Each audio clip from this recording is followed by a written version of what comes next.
القانون لفظ یونانی أو سریانی موضوع في أصل المصدر الكتاب وفي الاصطلاح قضية كلية يتعرف منها أحكام جزئيات موضوعها وقول النحاة كل فاعل مرفوع فإنه حكم كلي يعلم منه أحوال جزئيات الفاعل. بسم اللہ الرحمن الرحیم. قانون یاسم عنہ فی الفکر.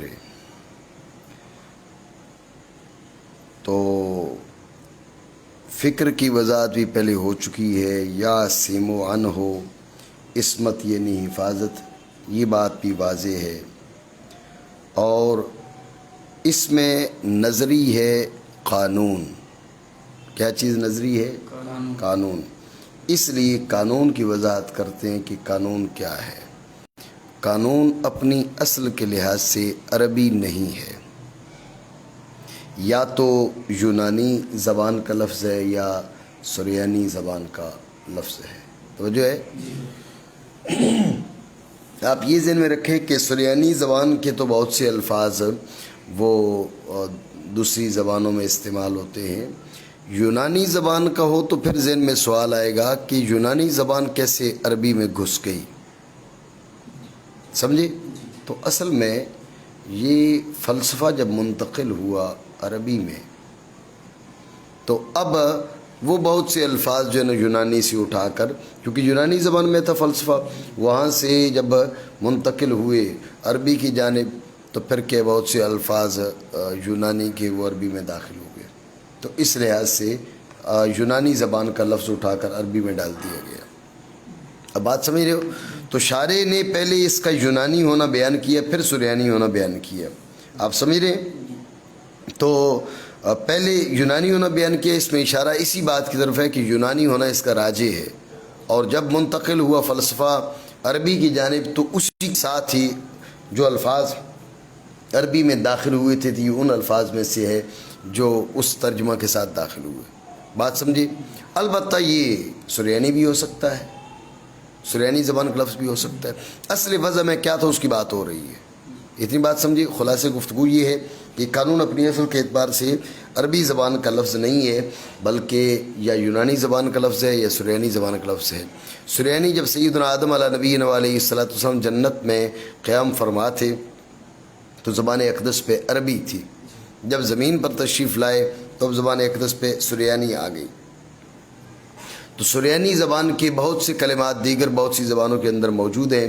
تو انہی الفاظ میں سے لفظ قانون ہو تو اس میں کسی طرح کا کوئی بود نہیں ہے. البتہ یونانی زبان کا لفظ ہو تو پھر یہ سوال ہوگا کہ یونانی زبان کا کلمہ جو ہے نا وہ عربی میں کیسے داخل ہوا. تو اس کا جواب میں نے آپ کو بتا دیا کہ جب عربی زبان میں منتقل ہوا فلسفہ تو بہت سے الفاظ جو ہے وہ یونانی زبان سے عربی زبان میں داخل ہوئے. تو یہ بھی انہی الفاظ میں سے ہے کہ جو یونانی زبان سے عربی زبان کی طرف منتقل ہوا اس ترجمہ کے ساتھ. تو جو ہے شارع نے یونانی پہلے کہہ کر اسی بات کی طرف اشارہ کیے، اس کے رجحان کی طرف. بات ہے یہ ذہن میں مانا کریں. قانون لفظ ہے یونانی یا سریانی. تو جو ہے تو اصل وضع میں کیا تھا؟ کہتے ہیں اصل وضع میں ہے مستر کتاب کے لیے موضوع. کس کے لیے؟ کس کے لیے؟ مستر کتاب. کیا؟ کتاب پہ سطریں لگانے کا آلہ. سطریں لگانے کا آلہ. مستر کیا ہو گیا؟ سطریں لگانے کا آلہ. اتنی بات آپ سمجھ رہے ہیں؟ تو سطریں لگانے کا آلہ اس کی پھر وضاحتیں مختلف طریقوں سے کی جاتی ہیں کہ بھئی ایک لکڑی کے اوپر دھاگا، رنگین دھاگا لپیٹ دیا جائے. ٹھیک ہے؟ اب وہ جیسے سٹیمپ ٹائپ، اب آپ اس کو جب اس صفحے کے اوپر رکھیں گے، اوپر لگائیں گے تو اب وہ رنگین دھاگا ہے تو جب آپ نے اس کے اوپر رکھا تو اب اس کے اوپر وہ لکیریں منتقش ہو جاتی ہیں. سمجھ رہے ہو بات کو؟ تو مطلب یہ ہے کہ لکیریں لگانے کا آلہ، سطریں لگانے کا آلہ اصل وضع میں یہ ہے. سمجھ رہے ہو بات کو؟ اور اب استعمال میں اصطلاح میں کس معنی کے لیے استعمال ہوتا ہے اس کا بیان کر رہے ہیں. بات سمجھے نہیں؟ معنی کریں. وضع ہے اصل میں مستر کتاب کے لیے. ٹھیک ہو گیا؟ اصطلاح میں کسی کہتے ہیں قضیۃ کلیۃ یتعرف منها احکام جزئیات موضوعها. وہ قضیہ، توجہ ہے، وہ تو لہذا جو قانون ہے وہ مفرد نہیں ہوگا، قضیہ ہوگا. قضیہ کہہ کے مفردات کو نکال دیا، سمجھو بات کو. اور قضیہ بھی کلیہ ہونا چاہیے. قضیہ کون سا ہونا چاہیے؟ قضیہ کون سا ہونا چاہیے؟ قضیہ کلیہ ہونا چاہیے. وہ قضیہ جو کلیہ ہو. لیکن قضیہ کلیہ تو کل انسان حیوان بھی قضیہ کلیہ ہے، سمجھ رہے بات کو؟ تو یہ تو اس کو تو قانون نہیں کہا جاتا. کہتے ہیں وہ قضیہ کلیہ کہ جس کے موضوع کی جزئیات کے احکام کی اس سے معرفت ہو. تو جو ہے کل فاعل مرفوع، کل فاعل مرفوع قضیہ ہے، کلیہ ہے. اب اس کا موضوع فاعل، اس کا موضوع کیا ہے؟ فاعل. اس کی فاعل کی جزئیات، ضرب زید میں زید اسی کی جزئی ہے، نصر زید میں زید اسی کی جزئی ہے. سمجھے بات کو؟ اس طرح بے شمار لکھوکھا مثالیں اس کی بن سکتی ہیں. سمع عمرو میں عمرو، یہ اسی کی جزئی ہے. اس کی جزیات کے جو احکام ہیں وہ اس سے معلوم کیے جا سکتے ہیں، نہیں کیے جا سکتے. یہ قانون ہے. وہ قضیہ جو کلیہ ہو اور اس کے موضوع کی جزیات کے احکام کی معرفت اس سے ہو، موضوع کی جزیات کے احکام کی معرفت اس سے ہو، یہ کیا ہے؟ یہ قانون کہلائے گا. بات سمجھے نہیں سمجھے؟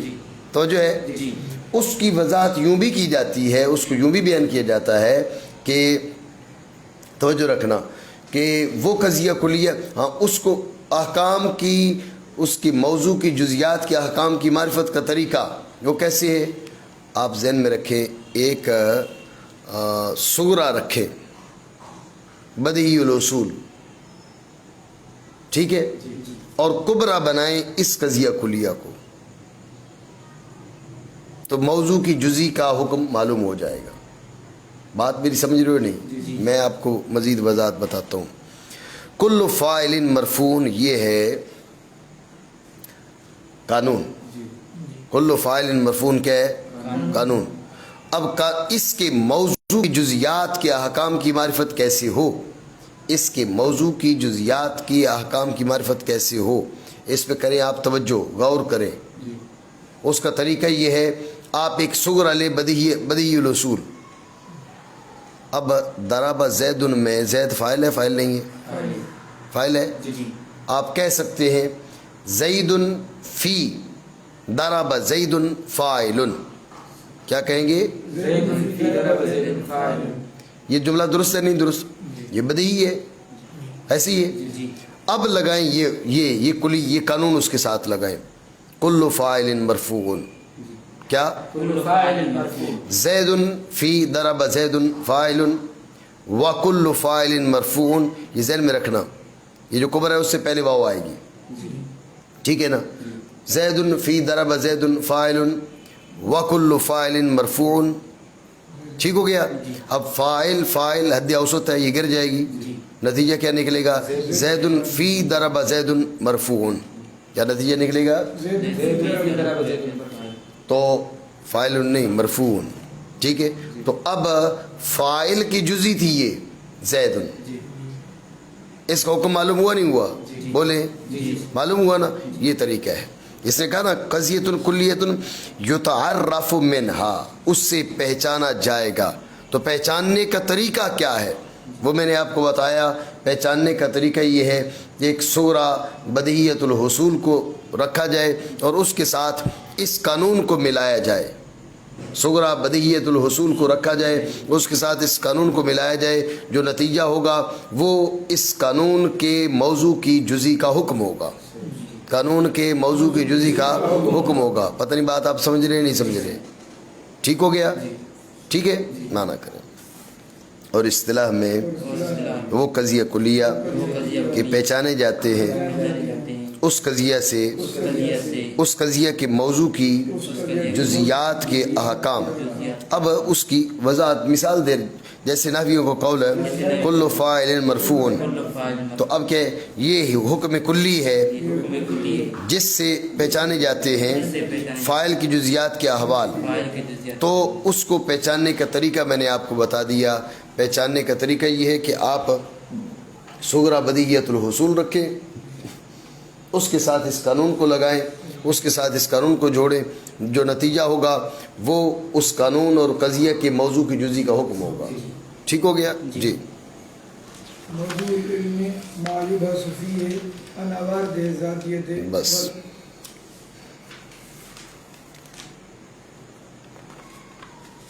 توجہ ہے.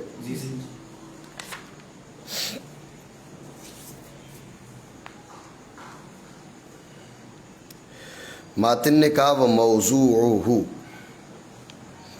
موضوعہ میں ہو ضمیر کا مرجع ہے منطق.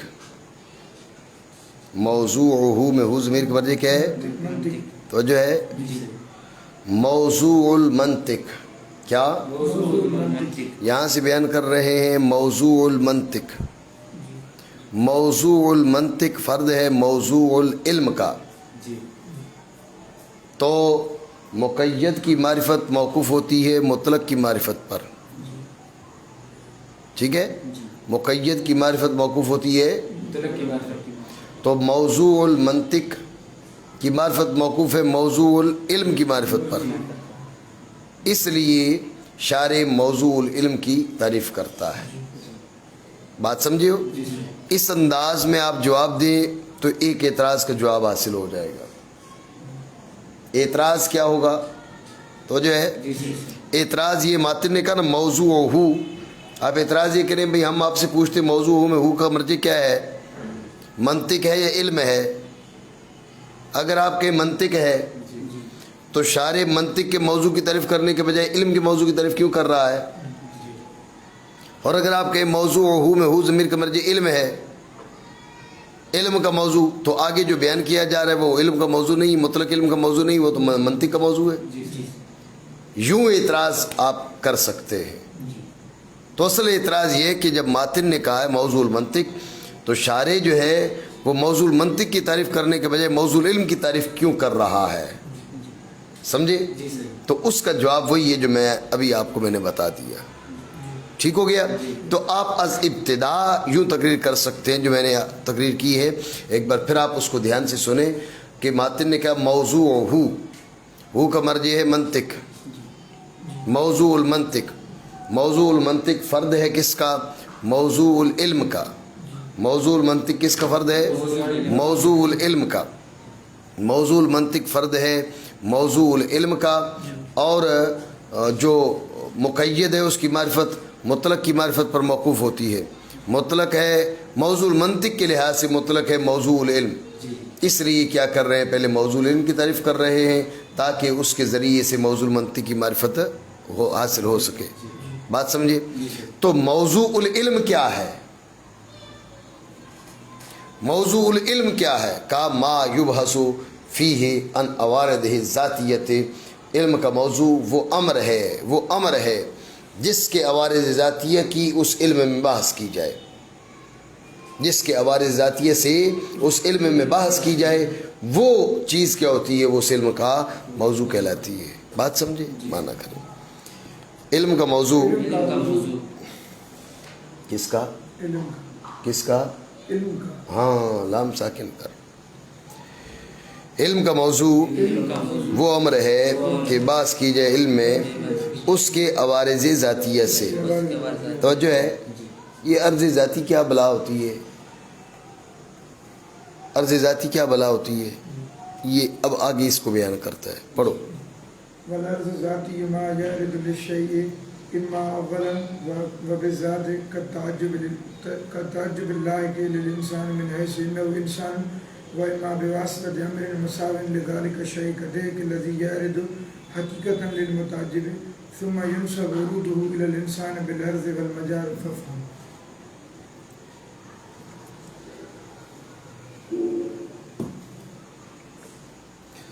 تو جو ہے آپ کی آپ ذہن میں رکھیں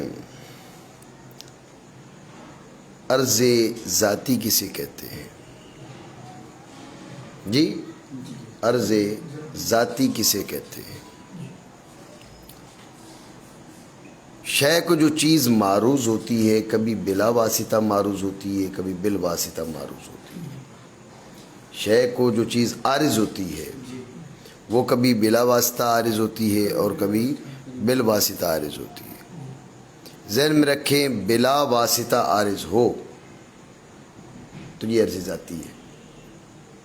تو جو ہے بلا واسطہ عارض ہو تو بال واسطہ عارض ہو تو وہ واسطہ جو ہے وہ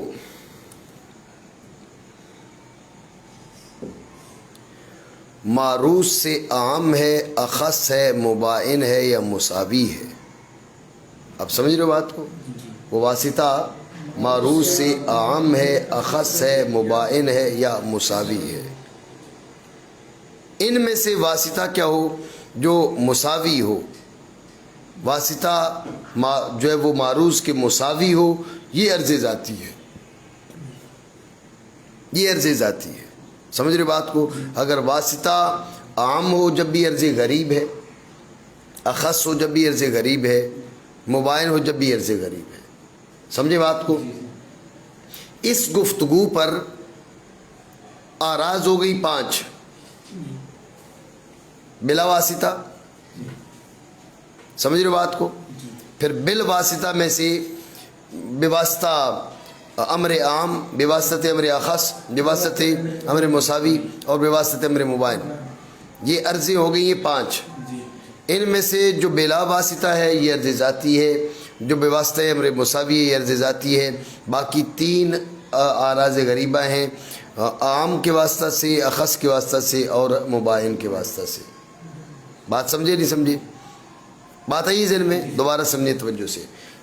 مسئلہ یہ ہے کہ شے کو جو چیز عارض ہو، شے کو جو چیز عارض ہو وہ بلا واسطہ ہوگی، بلا واسطہ ہوگی. اگر بلا واسطہ ہو تو یہ عرض ذاتی، بلا واسطہ ہو تو اب یہ واسطہ معروض کے مساوی، عام، اخص یا مباین. اگر مساوی ہو تو عرض ذاتی، باقی تمام تر عرض غریب. اتنی بات سمجھے؟ باقی تمام تر کیا؟ عرض غریب. تو کل ہو گئے معروض. اس گفتگو پر میں کہہ رہا ہوں، اس گفتگو پر جو عوارض ہیں وہ 5 قسم کے ہوئے. ان میں سے 2 آراز ذاتیہ کہلائیں گی، باقی 3 آراز غریبہ کہلائیں گی. اتنی بات آپ سمجھے؟ معنی کریں. مزید میں بتاتا ہوں.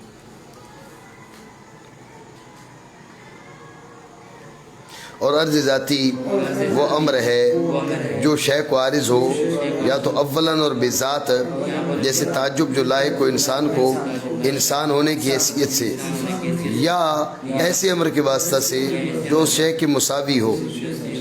جیسے دیکھ جو عارض ہے حقیقتاً متعجب کو، پھر منسوب ہوتا ہے اس کو عروض انسان کی طرف بالعرض والمجاز. تو اس کو سمجھ.